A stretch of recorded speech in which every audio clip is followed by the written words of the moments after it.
so many apps are coming out that are vibe coded.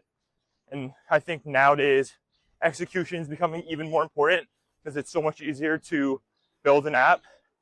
What advice do you have for people that just launched their first app to get the word about what they're doing? What would you recommend? So, it's becoming abundantly clear in the world of vibe coding is utility is cheap. We used to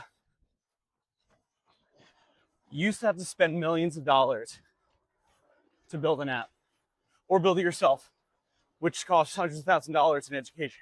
Yeah. Now you can vibe code consumer apps. And so the question isn't, do I have a great product? Because everyone can have a great product. And even if you don't have one at first, you just look at the next person. But now that network is becoming even deeper of a moat. That distribution is becoming even deeper of a moat. And so my recommendation to anyone vibe coding apps is, listen, check the box, get your product out, make it perfect. But do it fast and focus on your distribution, because that'll be everything.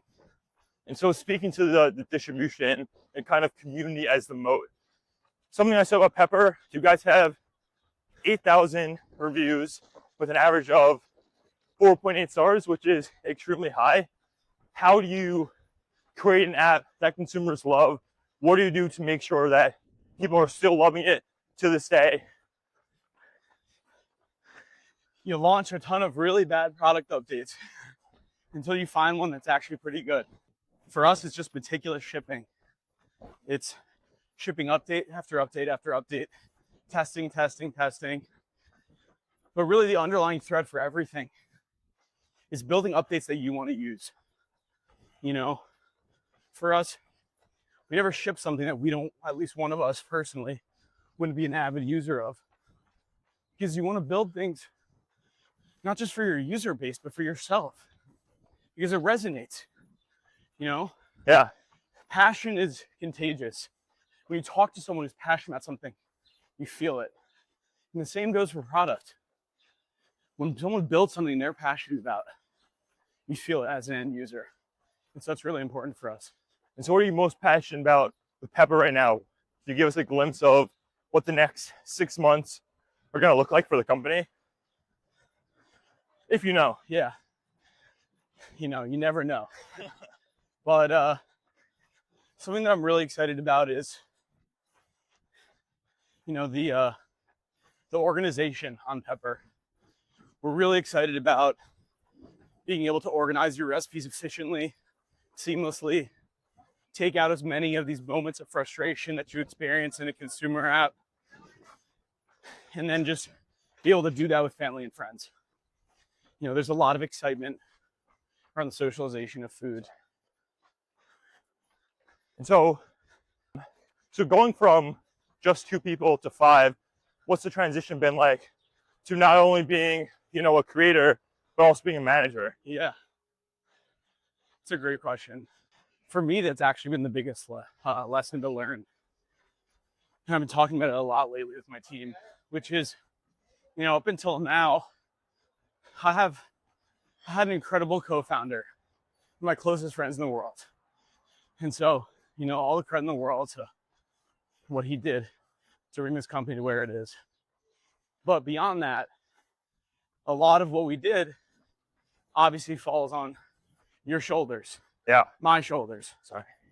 And, to build a team is to build it with strangers for the first time in my life.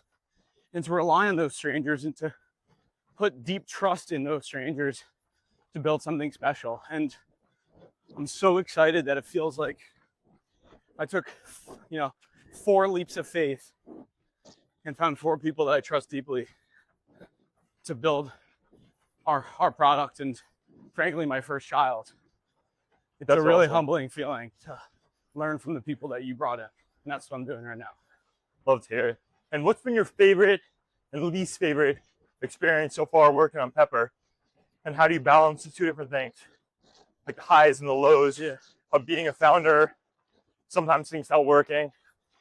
I think for me, first of all, working in consumer is so counterintuitive. Everything you think is wrong, and everything you doubt is probably the answer. So that's really hard. For someone based deeply in logic, that's an incredibly difficult mindset to break.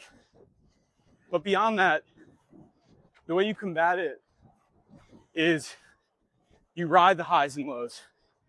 You know, you enjoy the highs, but you don't let any high get too high. And God knows you don't let the lows get too low. Because you got to realize it's a marathon. And oftentimes, you know, we saw competitors launch millions of dollars just to flame out because they were sprinting. But a great product takes years to build. And that's where we position ourselves. And that's been the greatest pleasure in seeing that play itself out. Not in days, weeks, months, but in 5 years.